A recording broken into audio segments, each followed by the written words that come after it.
You're listening to Rebel Spirituality with me, Sam Goldfinch. Here's the truth. Wisdom doesn't follow rules. So each week we're going to explore what it means to wake up your way so you can live a more peaceful, creative and inspired life no matter your circumstances. It's time to blaze your unique path to truth.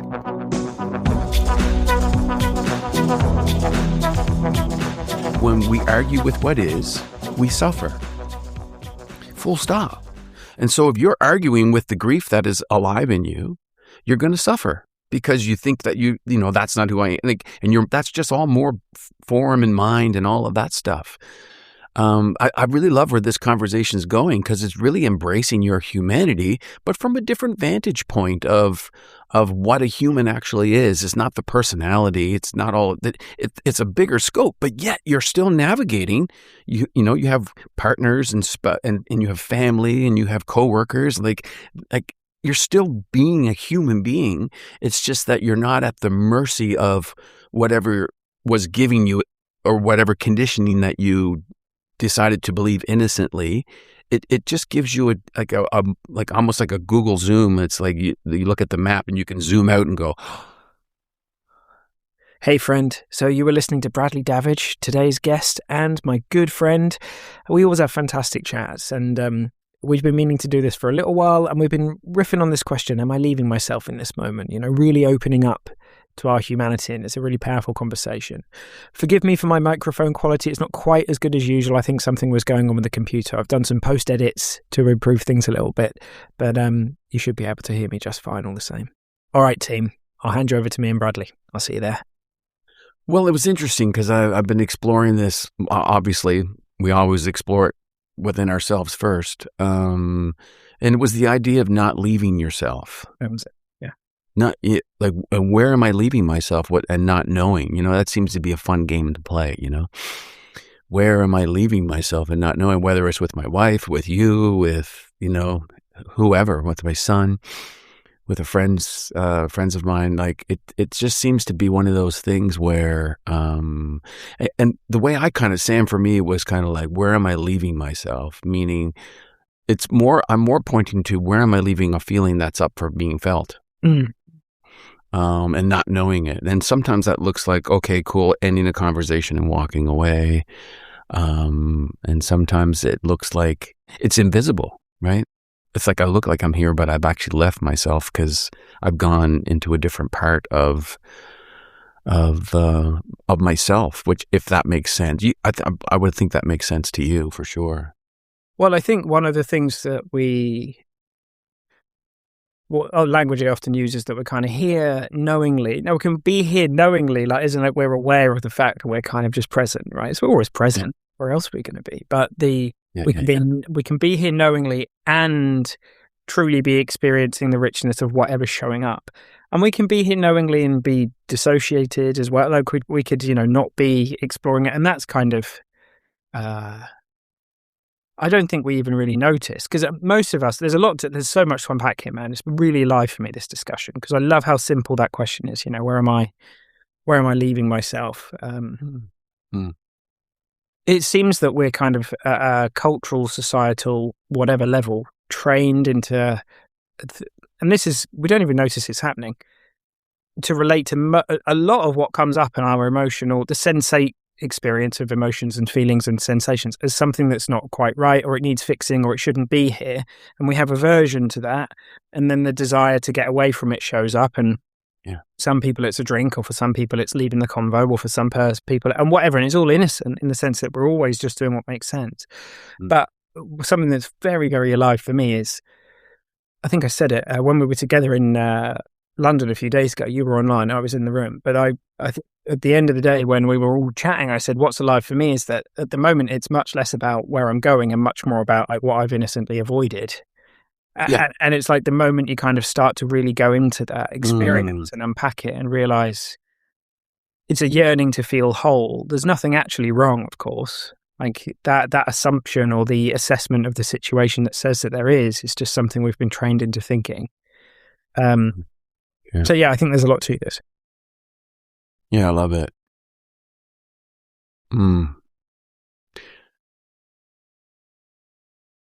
Yeah, I love it. Where to begin? It's interesting. And one thing I also play with is not turning it into a thing. You know what I mean? Of something to achieve. Cool. Got it. Now I know when I leave myself, because I that's a game that seems to be infinite. There's no end to that game because it's everywhere, right? It's whether I'm on stage performing for people, and it's whether I'm coaching or in my marriage or wherever. It's happening moment to moment all of the time, and it's not a problem. It's actually it's the most human thing in the world. It's what we do. And yeah, I believe what you say is it's all innocent. Yes, for sure. So I like to approach it, as a game, with a lightness to it. And I notice it. Oh shit. Yeah, there you go. Left myself. Right. And sometimes that's scrolling on my phone. Right. It's like, cool.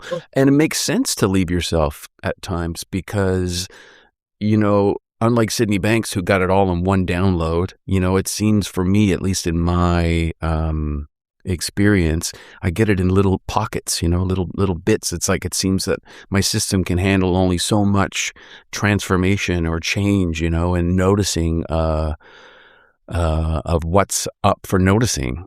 And so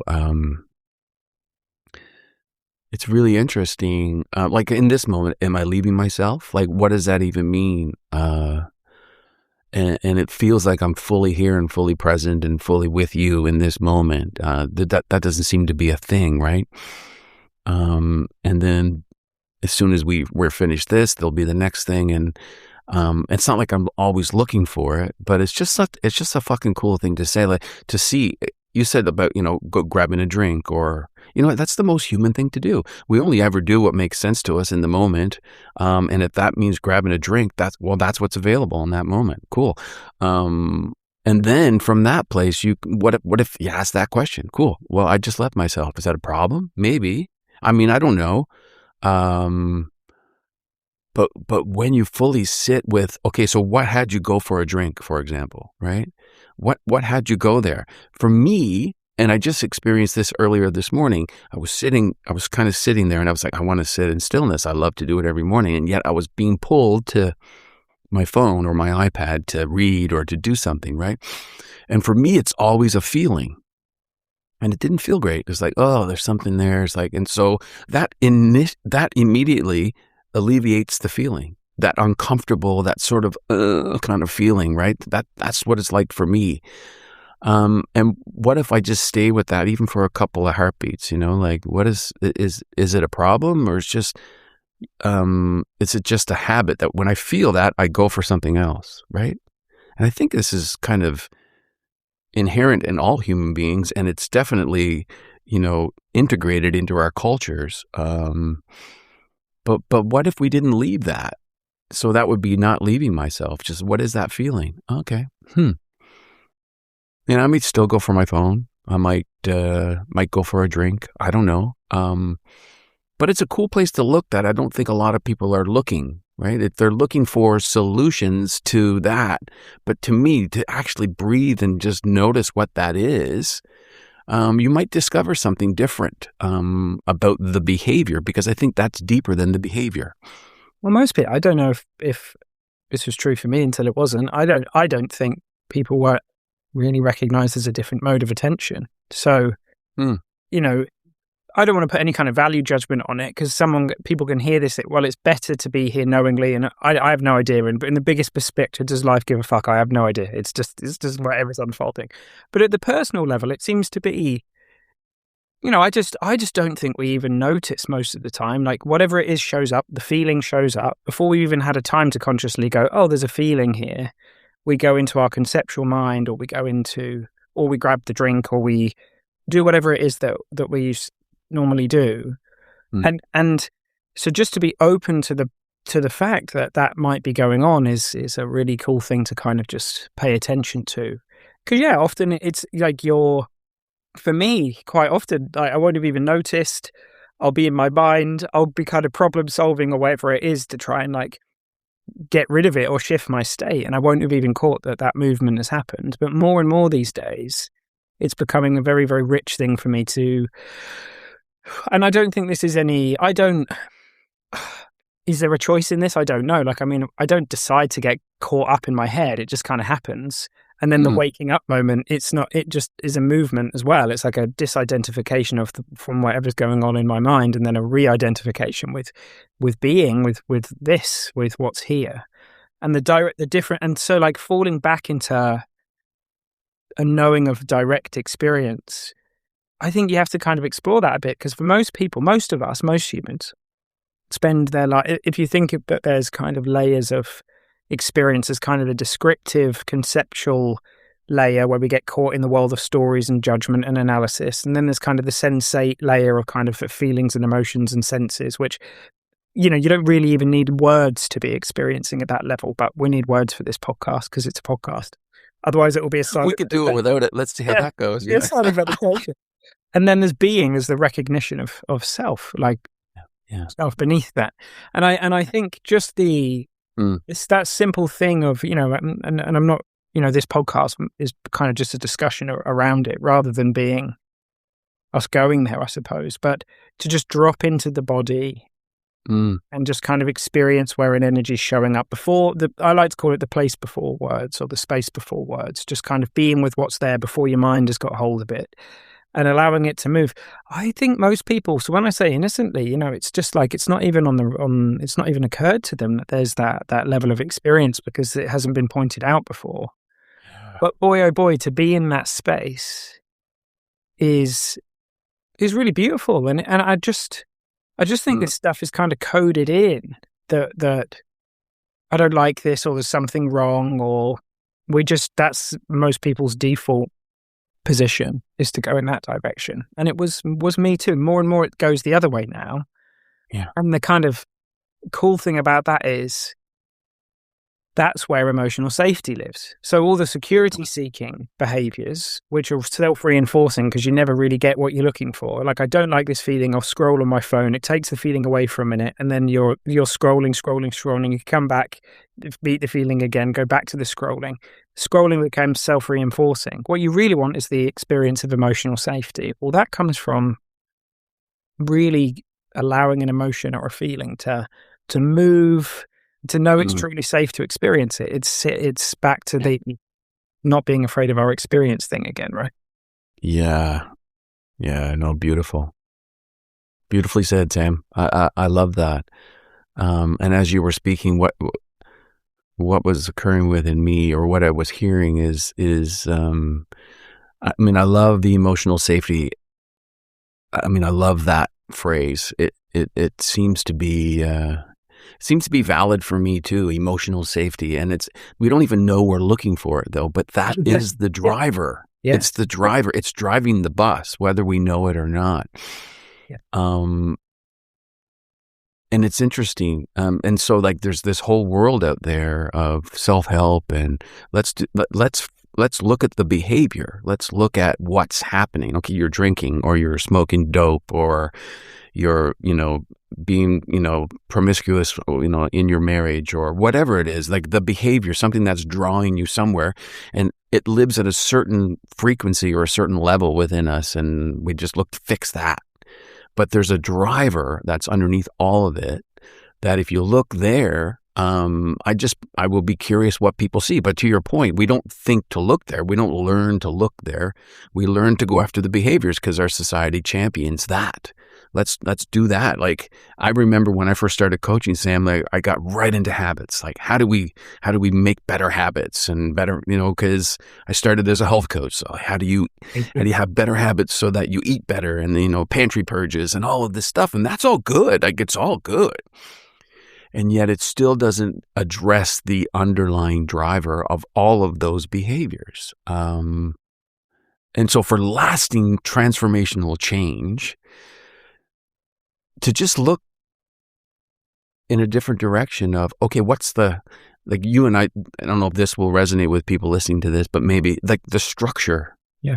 What is the structure that is driving all of these behaviors that you don't even know is the structure that's driving these behaviors, right? Yeah. That's a cool place to go. And it's not a thing that you figure out here. And as you say, as soon as we speak it, we kind of lose it a little bit. It's just literally feeling. What's up for feeling? What's up? Sometimes, like it just feels like energy. And if you can even move it with physically, you can move it. You can actually just, oh, there it is there. And if you play with it, you can notice it starting to move around, and then it can come out in all kinds of different ways from my experience. But simply noticing that and not using this, because this loves to try and solve, but just like becoming quiet enough to say, oh shit, like in this moment, if I were doing this, because I seem to be doing it all of the time, there was a point there where you were speaking that I left myself. I could see it, and then I came back. So that's cool. The only person that would make that a problem is me, right? But it's cool to notice, because when you notice without judgment, you can just come back, and now I'm back, Yeah.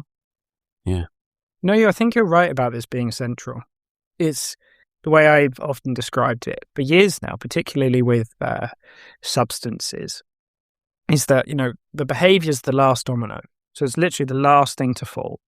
And preceding the last domino is all of the other dominoes. So all of the reasons why that behavior makes sense. Yeah. And when you go at the last domino, you effectively, you try and take the last domino out. So you try and take the drinking out, or the substance out, or the behavior out. Meanwhile, it still makes sense at some level. So then we enter into the world of white knuckling and willpower, and the domino just keeps reappearing. However, if you have insights at anywhere back down that chain of all of the reasons why it makes sense, that last domino can just vanish sometimes. And it's that's interesting. Most, but as you put them, behavior change programs and that kind of thing, they work at that level. But particularly when it comes, I think this is true for everything, but when it comes to addictive patterns, it just stirs the system up more. And you're right, one way or another, trying to feel a certain way or trying to avoid feeling a certain way is kind of coded in. It's like where's that happening? And so, we may not have an understanding of like what, truly what's going on, but we can start to open up to the possibility that feeling and knowing that we're inherently safe at that level is going to make a big difference. And that's a lot. That at the time that can be a little bit like, oh shit, because for a lot of people they're doing that thing to try and get away from that stuff. But it's the knowing that it's safe to feel it is kind of key. But it's the knowing that it's safe to feel it and the investigation of it. Like you mentioned, kind of holding your body and allowing it to move, but coming to recognize the wider open space, this open field of consciousness in which all these things show up, so that you don't feel so contracted into the energy, that you feel yourself expanded, or truly going into the energy and experiencing it and finding out something curious. Like, for example, in my experience, if you trace any feeling back to source, be it pain, grief, love, you find source, you find energy. Yeah. That's a very safe thing that's a beautiful thing to come to understand, because very often it's the resistance of like even wanting to go there, and that I wouldn't be able to feel it or cope or handle it, or people have said to me, I just can't go there, I don't think I'd come back out, or whatever it might be, or an experience of having kind of gone into a feeling and then it seemingly having lasted for a long, long time, and then being afraid to go there. But to kind of come to realize, like, these feelings are, they want to be felt, right? They are part of the wisdom of they're not out to get us. We've been built for reality. They're a part of us. We usually often ascribe powers to them that they kind of don't have. It's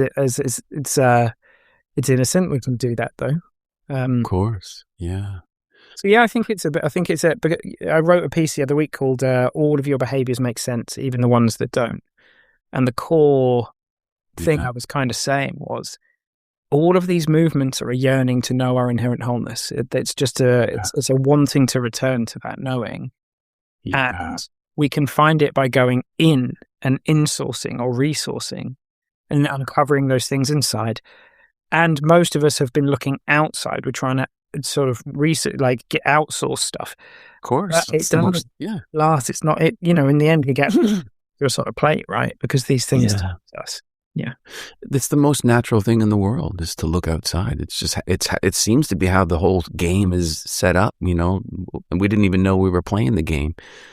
One thing I love well, a few things that you shared, Sam. But to me, it's the innocence of the whole thing. Sure. And so, I was sort of sitting with when you were sharing, I was thinking, like, if someone's listening to this and they think that if someone believes that their feelings have something to do with who they are, if they take it personally, then that seems to be a different kind of a loop as to understand that feelings are, I mean, I would even call them sacred. They're there for you. The idea of pronoia, right? It's like the world is conspiring in your favor. Like the universe is there for you. And this is happening all of the time. Like it's happening right now. It's happening all the time. It's never not happening. That old adage of, is life happening to you or is it happening for you, right? And to notice, like, so say, for example, you are grabbing a drink and you're doing these things, like to your point into the article that you wrote, we're only ever doing what makes sense to us. That's all we're ever doing. And that makes sense in that moment. Cool. And then the spiral seems to happen from my experiences when we make that wrong or make that personal or make that about whoever we believe we are, but opening up to a broader scope of who we actually are by feeling into that. And you and I have done a lot of work in that area. So we speak to it as if it's, it just that's what makes sense to us for sure. And yet we still see the same things that everybody sees. It's just, there's this knowing, that there is, like there's a falling away of that into a deeper sense of who we really, really are, connected to the universe, as we conspire together to see what's really wanting to emerge, as opposed to what I think Bradley would love to do in this moment. You know what I mean? But that's kind of key, man. Like the whole thing is the layer. Like once our mind starts creating all sorts of identities around what's coming up, so like emotion or feeling shows up or sensation, whatever label you want to give it. And then it's not a problem. It may be something that we might even label as a bit uncomfortable or whatever, but it's not a problem. And then the mind gets hold, and then identities start coming in. Like, when I feel like this, I am anxious, or when I feel like this, and then the identities start wrapping, and that's beautiful. Like, that's not a mistake. That's like a beautiful thing. It's just a neutral. The ego and everything that's going on is a neutral appearance of life. But I think for a lot of us, we just feel kind of, we feel like that's the truth of who and what we are. Like you're saying, we've missed the deeper truth. And so to fall back a layer into direct experience is really quite beautiful and quite special, because it starts to melt some of those ideas, because we tend to take them as gospel. So a metaphor that me and you have learned and have talk about it, like the idea of the press secretary, the president, or the prime minister. And so we take the press secretary and the stories as it's like, well, that's what's going on. So we could be in a situation, a feeling emerges, which has got effectively nothing to do with what's going on out there. It's like something that's shown up that just wants to move. It's something like an energy that just wants to heal, that just wants to express. And we think, it's about that's happening. But is it? I mean, you put 20 people in the same situation, 20 different experiences. Not to deny that there's a world, of course there is, but the experience is created from inside, and we miss that. So once it's stripped of that, once the meaning starts falling away, once we see through the idea that there's something wrong or that it needs fixing, in those experiences and feelings is very often a really beautiful resolution. And I think another really important piece to this is, I've noticed in my work that people tend to go from being, and this would have been me as well, dissociated from feelings or from the body. Then they hear through the self-help, well, I've got to feel my feelings. But there's still this flavor of I've got to feel them away. And the issue with wanting to feel feelings away is that at some level there's still resistance in there. It's like, I'll feel it, but I don't want it. Yeah. And what the next kind of chapter or whatever is, welcome to be here, welcome to come, welcome to go. Yeah. Like, I'm not feeling you to get rid of you. I'm just investigating. I'm just curious what's here. And then the resolution that shows up, who knows, right? The resolution might be that feeling needs a while to work its magic. It might be that feeling pops. it might be that in the middle of that feeling, there's a profound insight that comes to us. It's infinite what could happen, but life's doing that. It's not a job. We're not like grinding. And I think I want to just underscore that, because I see a lot of people go, oh, Sam, I tried that thing. I basically just sat and thought about this thing I don't like and felt terrible for a weekend. And now I feel fucking horrible. I'm like, well, yeah, don't do that. That doesn't sound like a lot of fun. Guilty as charged. All of those things, done them all. Of course, that's the thing. Yeah. What you're pointing to me is a game changer for us to realize that we have misunderstood. We believe there's signal in the feelings that we feel, like the feeling of urgency is a really, really good one for people. It's like, I feel like, oh, I need to, so we don't really listen to people because we have this feeling of urgency, which means we got to wait for them to finish so that we can speak. But that feeling has nothing to do with the conversation. It has no idea of the conversation. Our feelings have no idea of this, has no idea of coaching conversations, has no idea of singing in front of thousands of people. But we've come to see that, oh, wait, no, we have this feeling, this is what it means. I feel nervous. I feel insecure. It has something to do with this, but it never does, ever. So to me, that's a game changer when you realize feelings are just signals to however you're seeing the situation that's coming from you. Always, 100% of the time. Game changer for me. So when I get that feeling of, embarrassment's a really good one. It's like you realize you send a text to the wrong person and your body's like, oh, right? That feeling has nothing to do with the text. It doesn't know anything about that. It's just how I'm seeing that, like we say in the 3P world, like your thought generated reality, because it's thought taking form in the moment. And that is completely made up. Feeling is, so attributing that to something out here, that's how I was navigating my life for most of my life. It was like, okay, cool. If I'm doing a show and someone doesn't get it or they say it was shit, right? There's a feeling that comes with that. And I think it's because of that person, but it's just how I'm actually seeing the whole thing unfold within me. So the feeling is pointing me to, oh, okay, cool. We're just a little off course. That's all. Mm. Yeah, yeah. Go on. Sorry, I thought you finished. No. Go ahead. Go. Yeah, I was going to say there's a nuance here, isn't there? Because absolutely, like feelings are. Well, they're very good at letting us know about what's going on in our personal reality. Of course, like they're a one-to-one relationship there. Like they're letting you know about your special effects department. They're just not so good at telling us about a bunch of shit that we think they're good at telling us about. So they're not very good. Well, they can't tell us about the past and the future and all this stuff because it's happening now. It's a thought-generated experience happening now. Mm-hmm. And I guess there's kind of a nuance, or I was going to say paradox. I don't think it's a paradox. There's a nuance here, which is sort of, you're walking down the dark alley at night and there's that feeling of urgency because you pick up on something in your direct environment through your senses and your internally generated world created through the power of thought. The feeling is, go somewhere, get out of here, right? That's an important thing to tune into, and that's absolutely real in the sense that, we live in a world of people, places, people, objects, things. Some people don't have our best interests at heart and stuff like that. But you could put someone else in that situation, and they might not even pick up on it, or they might ignore the signal. Oh, it'll be fine. There's also, so it's like, there is this kind of, I think sometimes people get a little bit in their head about this. I know I used to, but like this reality of this incredible interplay of our neurology and biology and the senses and the sensate world and the world of form. And yet 100% of that is being generated inside consciousness, inside you.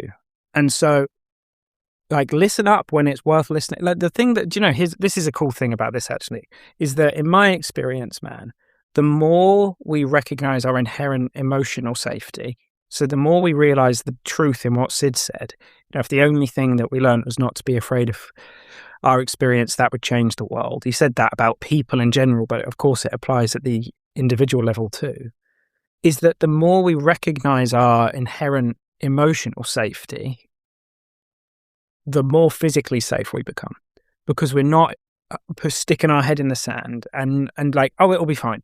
Like, we're actually more attuned to be able to listen to those signals, or we are more able to go and have the conversation that we know in our heart we need to have, even though there's going to be a bunch of feelings which might get us to a place of literal safety, physical safety, versus not having the conversation or not looking at the thing. So the whole thing's kind of built in. It's kind of fascinating that there's this really, I don't even know how to put it, incredibly beautiful domino effects that happens the more we recognize, wow, I can really feel like the embodied part of being human is so important. And I know it's important to me and you, but more and more I find myself kind of speaking out against any kind of spirituality or non-duality or whatever that feels halfway around the circle, that feels kind of cold and surgical and kind of devoid of the body element, devoid of the kind of,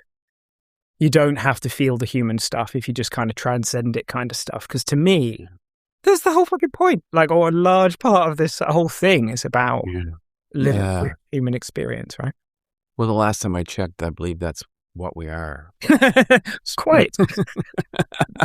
It's true. And it seems to be, the journey for many, many people. I know I went down that, once I'm enlightened, everything's going to be, amazing and transcend and all of that. And it brings us back to like it's really, really interesting. Like you said something earlier, and this has been so alive for me over the last number of years and especially with a lot of the clients I work with. And of course, like you and I, we always do the work, first, but it's like, it's almost like a natural inclination to want to transcend the feeling or to outlaw the feeling. Like, I don't want that. You know what I mean? And it's like, but it's the most sacred thing in the world. Like every time you get those feelings, it's there for you. It's pointing you towards something that you may not be seeing. Right. And there's a great metaphor. Like if your smoke detector goes off, right? That's a signal. You don't go and rip the thing off out of the ceiling and go back to bed. You go looking for where's the smoke, right? And so I've kind of taken that metaphor into my life. It's like, well, okay, cool. I'm seeing this as something else in this moment, yet this feeling is here for me. And Sid Banks used to always say, if it's an unpleasant feeling, it's just telling you you're just a little off course. That's all. You've kind of gone a little bit, and that's part of the human journey. And the way back is not to say, okay, screw you, I'm going to go back and I'm peace. And no, if that's what's alive for you in that moment, then what if you just allowed that to be felt?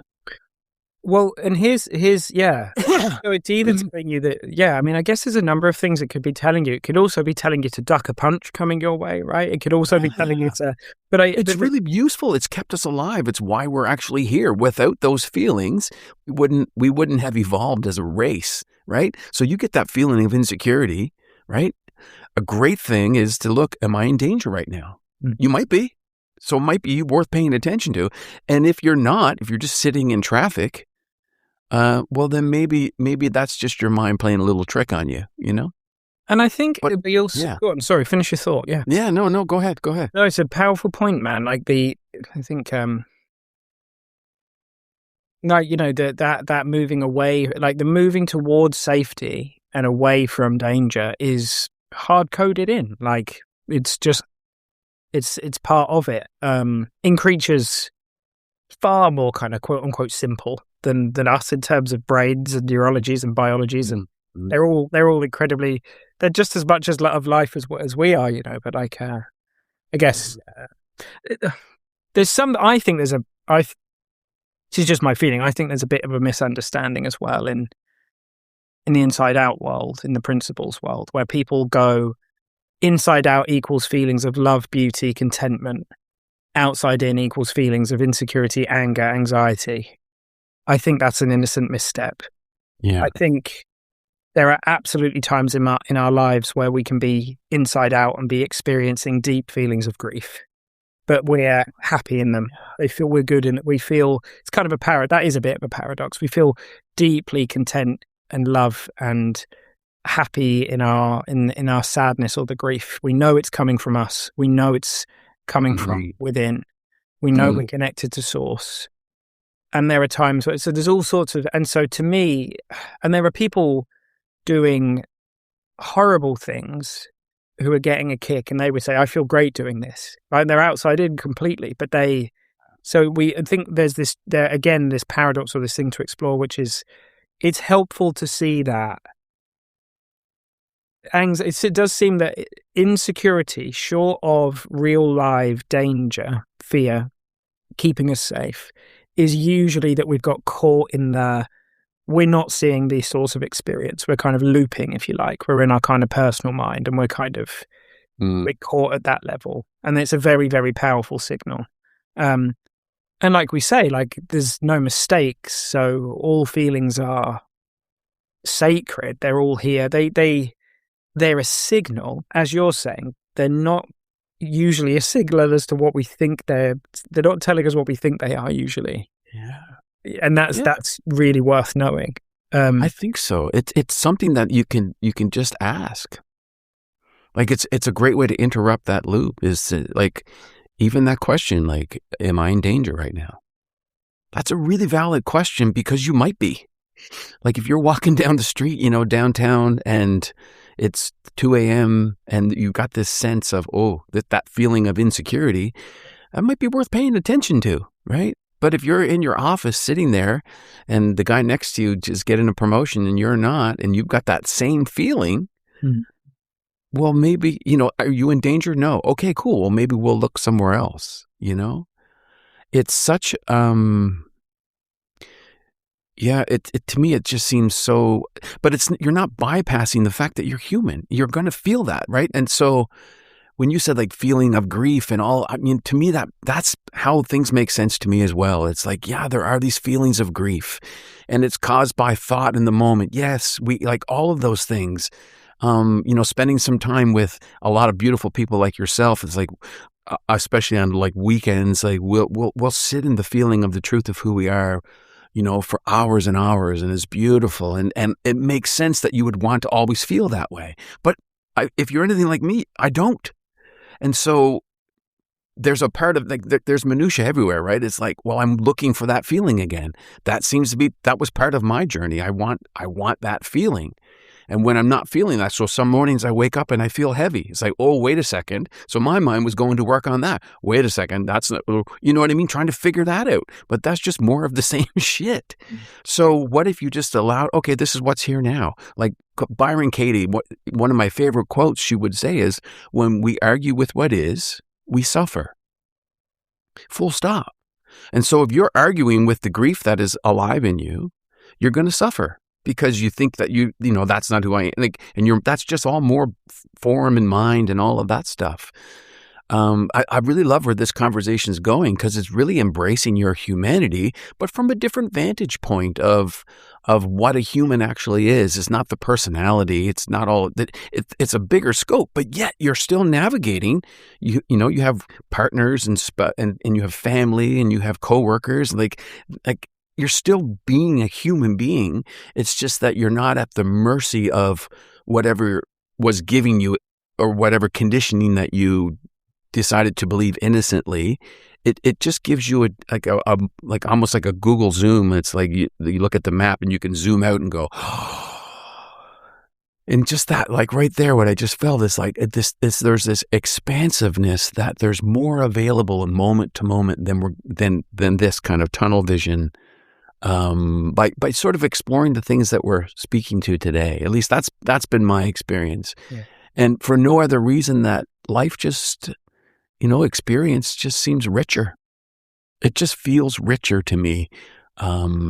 Even when I feel frustrated, even when I feel angry, even when I feel, what I've noticed is that the more I kind of navigate the world this way, or at least that's how it makes sense, those feelings, they do appear, but they seem to disappear a lot quicker, because I'm not making them wrong. I'm not making them personal. I'm not judging myself for having them. Yeah. right? That was a big one. I judging myself for feeling heavy in the morning. Oh, what does that create? More heaviness, right? So to your point, it's like, we can keep feeding it, or we can simply notice it for what it is and go, okay, cool. Well, I mean, to me, there's nothing to do in the sense of like, we come to see there's less and less to do. Yeah. Like Yeah. it's a falling away of stuff. Because I know what we mean when we say, falling awake to the truth of ourselves or remembering who we are, or when Jamie says, that's the feeling of you remembering the truth of who and what you really are. I totally get that. The way I relate to it is it's like we fall awake and there's a clear channel. There's not so much on the screen. And what's elicited in our bodies is this beautiful feeling of coming home. But in a very real way, every feeling that we've ever experienced and will ever go on to experience is God remembering the truth of who and what God really is. Like, there's no exception to that. In every moment of anxiety, insecurity, pain, terror, fear, all of it, it's all that. Like, as I see it, and so I think there's this subtle, and this is not what we've been talking about here, man. But I think there is this subtle idea that some feelings are more evolved or something, or higher. And I think the irony of that is that the thing that allows us to open up to experiences of peace and content and clarity more often is knowing that there's no such thing as that. There's no higher or lower. It's just, it's all safe. I don't need to be afraid of it. I can experience it. And because I'm not resisting it, because I'm not putting up any emotional dams or anything, those things move through, like you've said. There's less to do. And my system and my psychological immune system naturally orients back towards clarity more and more and more. Where, if we think the quote unquote goal is to try and move towards feeling peace and contentment and love all the time, then we end up in that good heart's law thing where a measure ceases to become that whole thing. That if you take something that's a measure and turn it into a goal, it ceases to become a good measure, because those feelings are symptomatic of us knowing that. And we can be in the knowing of who we are and be going through something difficult. And there are times when we feel much more, and they're all doorways. Like, whatever's here right now is a doorway. If it's a feeling of deep peace, because someone could be experiencing a really beautiful feeling and pinning it on all this shit out there. It's because of this, it's because of that, it's because of that. Not seeing that it's really coming from inside. And that's outside in too. So it's always this, like, the question to me is, what paradigm are we in? Like, are we recognizing the truth of who we are and how it works, or are we not? Like Keith Blevins would say, do we see it or do we not see it? And when we see it, what we're experiencing and the feeling that we're in is kind of secondary. When we don't see it, the feeling that we're in is primary. And sometimes when we see it, we're in a deep, open, expansive sort of feeling of clarity. And sometimes it's not quite like that. And I think I think that's important. There's something that I keep feeling into around this that looks key to me, because what you said is so important, bro. It's the falling away of the stuff that we've been doing, the jobs we've had, or the ways we've been trying to manage or curate. And Sid was never talking about an understanding that was a management system or a control mechanism. He was talking about something to help us understand our experience. But I think it's very, very easy and it can be very, very subtle. But it's really easy for this to become like an attempt to try and manage how we're feeling or something like that. The irony is that takes us on a wild goose chase again. And the real magic is in waking up to the fact that we don't have to do any of that. You don't have to do that. Like, you're safe. Let it rip. And the more we know it's safe to just let it rip, the more we just naturally find ourselves in feelings of peace and love and contentment, because there's nothing stopping those things from shifting through the system and moving on. Yeah. Yeah, the only thing stopping that is it would be us. Yeah. Right? Or a thought or a... Yeah. That's it. That, I love that you spoke to Goodhart's Law, because... I believe I even heard Jamie say this. And from my experience, it's like, that's a beautiful, everything we've spoken to, it's a beautiful direction to sort of have, almost like this is the course, right? This is where I'm setting the course. Yet to wear it like the loosest fitting garment you could ever put on, just to sort of have it there, as opposed to having it, having it be a measure, because then from my experience, definitely it flips the thing into another job to be done. Now I need to be in the feeling, and I need to see the feelings, and from my experience, that's a very unsatisfying thing for the mind to hear. It's like, wait a second, because my mind loves to have jobs to be done, right? Yeah, mine too. And so if it's not fix the behavior, then it's cool. Be in the truth of who you are. You know what I mean? And so, but it's not that. Sid used to speak to it so beautifully. It's literally so simple. Well, and it's just like so simple. And the moment you say that peace is a goal or something to attain, then the other thing you're saying unconsciously is, I don't have it right now, so you seek. So you go looking for it. Yeah. Like inherently in that idea that you don't have it is that I need to find it. And that is so to me, it's like, what's here right now? It might not be that, but what's here right now is a much more beautiful way of orienting, or where am I leaving myself, like you've put it, because that gateway of whatever it is that's showing up is the doorway to being. Like it's always the same. Like it's never ever gonna, and or any idea of that I need to transcend what's here right now or process this, that by its very nature is another way of saying that this shouldn't be how it is right now. Totally. But this is how life is right now. So the moment we don't need it to be any different to how it is, that's liberation. And we can find liberation in any access point. And what happens in my experience is, so the doorway may be pain or insecurity or whatever. And then we get this is just a way of relating to it maybe. We get access to a clearer doorway. It's not that there's any hierarchy or anything. It's just a feeling of peace, or it's kind of a bit clearer. And so then we're like, right, okay. And then but we're not chasing it. We're just kind of investigating what's here. And when we investigate what's here, we always find the same thing at root. We always find the same thing at root. Yeah, and you know what? I love this. I mean, I feel like we're landing the plane here, which is really beautiful. And also from my experience, even that, but what's here now? It's funny you said that, because I was literally going to say that. Where am I leaving myself? Like the idea, like the whole self-help industry is like, it's over there. It's in a book. But it's always here. It's like here. What's here now? What's here now? What's here now? Like that question alone can shift somebody's life. Like what's here now? Not like what's here. Oh, I see a bird or whatever. That might be useful too. But what's happening within me right now in this moment? And also, who knows what you'll see? But what if you were just curious? Maybe there isn't another doorway. Maybe it's just this. But to me, that seems to be it's the only game in town, because that's what's here. But yet it's not, because I did that for years myself. It's like, it's out there, like 30 years. I've read all the books, I've done all the courses. It's like, and then what I've come to see is that there's endless material moment to moment, but it's here. It's always here. It's always here. So when I'm with my wife, it's like, what's here now? What's here? When I'm with my parents, what's here now? When I'm with you, it's like, what's here now? What's here now? Yeah. And God damn it, it's a beautiful place to live, because it's rich and it's now.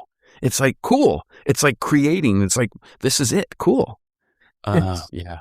Dude, I'm so cool. It's a very cool place to leave it. And just as there may be our next conversation, I don't really use the words spiritual bypassing or anything like that so much, because I feel like we need to have another conversation around that, I think. But it strikes me that in a very real way, the entire spiritual journey, there's a way in which it is bypassing what's here right now. Yeah. Until we come full circle to realize, it's none of that stuff. Any of the stuff that takes me away from this moment, or a judgment of it needs to be different. Because any form of meditation, I'm not saying they're wrong or anything, but and I can hear people potentially even getting annoyed listening to this, but you got to sit and think, anything that says, what's here right now needs to be different. And here's something you can do or something you can process or a journey you can go on. Mhm. We're coming away from it. So the richness of coming full circle and recognizing that it's all here. It's all right here in this very moment. And that there's nothing that needs to be transcended. Let it fucking rip and live your life. And just, and the journey is more, maybe this is a nice place to leave it. It's more that the journey is vertical than horizontal, if you like. Like we've all been relating to it as if it's a horizontal journey, but really it's just a vertical journey, just more and more and more and more back into the truth of you, back more and more into the safety of what's showing up in our emotional world. And then everything else will take care of itself. Yeah, baby. I fucking love that. It's so interesting. I love that. Let it rip and just fucking live. Right? It's funny. I created a TikTok channel a month ago, and that's what it is. I call it the end of self-help, where you stop striving. Nice. And you start living. Yeah, that's sweet. Well, that's exactly what this, that's exactly where we landed the plane.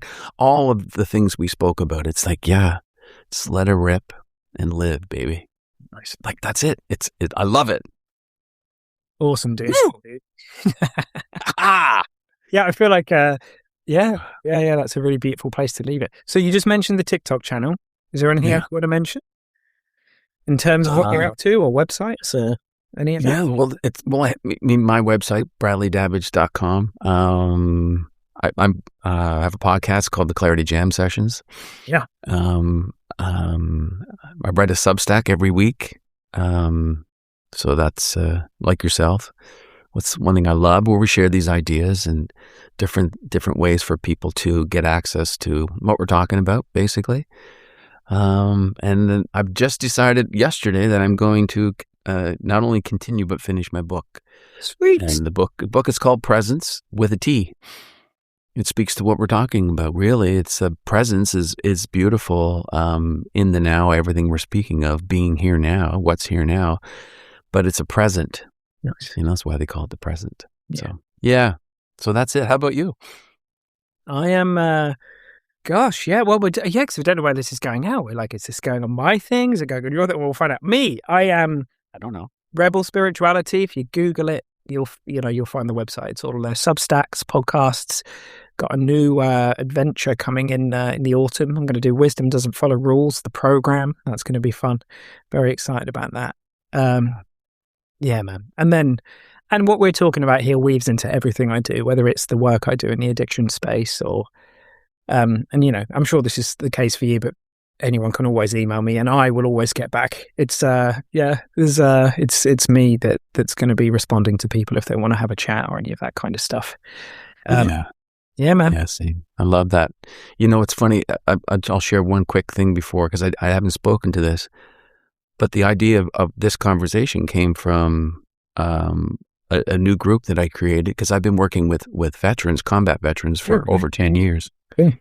And what I've come to see is that a lot of veterans, when they come to see, they've been leaving themselves. Whether it's in the identity of being a veteran or being, being all of the things that they've seen. A lot of these men and women have seen things that most of us never would see. And so there's a lot of, we're speaking of feelings. It seems to be, it seems to be very real for veterans. And so I'm just now I'm stepping into my third cohort of veterans, where I call it the Veterans Room, where it's a space where veterans come and they're able to put it down. They don't need to lock things in the back of their mind and put it in a Pandora's box, where they can really come and learn not to leave themselves. And what I've seen, man, it's miraculous. Marriages have been saved. Or have moved on. Like it's just such a beautiful place to meet human to human, things that seem so real and so visceral, and yet to realize, oh wait, no, there's a falling away of, yeah, you've done things and I've done things, and yet there's this commonality when we don't leave ourselves, and there's this deep knowing that I can't even speak to, because as soon as I speak to it, we lose it. But from there, the world makes sense in a different way, and it's a really beautiful thing. So yeah, I didn't know I was going to speak to that, but I mean, that's where that was the genesis for the idea of not leaving yourselves, creating these groups for these men and women. So yeah, it's beautiful. I just very they're very lucky to have you, man. It's like, it's very thank you, that they've got you on their side, and yeah. yeah. And like, as I say, it's like, it doesn't matter the words, does it? At the end of the day, it's for one person, they'll really resonate with the words, "Am I leaving myself?" Someone else might resonate with the kind of feeling of like, "Oh yeah, I can see how there is this undercurrent that a lot of what shows up for me shouldn't be here, or I don't like it, or it's wrong." For someone else, it might be, "Oh yeah, I can see how I'm not here knowingly a lot of the time. I'm kind of caught up in my thinking a lot, and the beauty of just kind of spending a few more minutes here and there, just kind of alive to this expression of life that we all are." Doesn't matter what the words are, man. But so beautiful to just kind of point in that direction and just let it happen. The way I see it is that it's not you don't have anything to grind out. You're welcome to do whatever makes sense to you. Meditate for hours like I used to, if that's what makes sense. It made sense to me for the longest time. Like, just do what makes sense to you, but just lightly hold this idea that, like, I love the pronoia thing, man. Like, just the idea that life is, even in our most difficult moments, that it's all I don't know. I was going to say it's all what life wants, or like, I don't know how to put it, because the words fail us. It's not, words are not good enough really when you get to that level of experience. It is how it is, and that there's a deep love in it, or however it's showing up. It's all love at root, But awesome, man. Awesome, brother. Thanks for coming on, dude. Thanks for having me. Yeah. Beautiful, man.